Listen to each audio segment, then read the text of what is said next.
డైరెక్ట్గా ఫ్లాట్ వరకు ఫాలో అవుతున్నాయని క్లెయిమ్ చేశారు. బయట ప్రపంచానికి Gaurav Tiwari complete successful super star. Mid 2016లో ఆయనకి పర్ఫెక్ట్లీ హ్యాపీగా మ్యారేజ్ అయింది. కానీ ఇంటర్నల్గా ఆయన లైఫ్లో ప్రశాంతత తగ్గిపోవడం స్టార్ట్ అయింది. గౌరవ్ తన ఇన్నర్ ఫీలింగ్స్ని డైరెక్ట్గా తన వైఫ్తో షేర్ చేసుకోవడం స్టార్ట్ చేశాడు. ఆయన కంటిన్యూస్గా చెప్తూనే ఉన్నాడు ఒక హెవీ నెగిటివ్ ఫోర్స్ ఆయనని డైరెక్ట్గా కంట్రోల్ చేస్తుంది అని.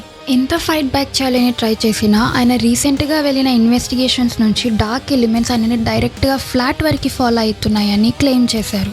ఫ్యామిలీ రొటీన్ వర్క్ స్ట్రెస్ మాత్రమే అని అనుకున్నారు. కానీ గౌరవ్కి క్లియర్ డిఫరెన్స్ తెలుసు. బేసిక్ సైకాలజికల్ స్ట్రెస్ వేరు, కానీ నెగిటివ్ ఎనర్జీ డైరెక్ట్గా నార్మల్ లైఫ్ని లాక్ చేయడం వేరు. నేను ఫైట్ బ్యాక్ చేస్తున్నా కానీ కంట్రోల్ తప్పిపోతుంది అని వాళ్ళ వైఫ్తో చెప్పారు. ఆ ఎక్స్ట్రీమ్ డేట్ వచ్చేసింది July 7th, 2016.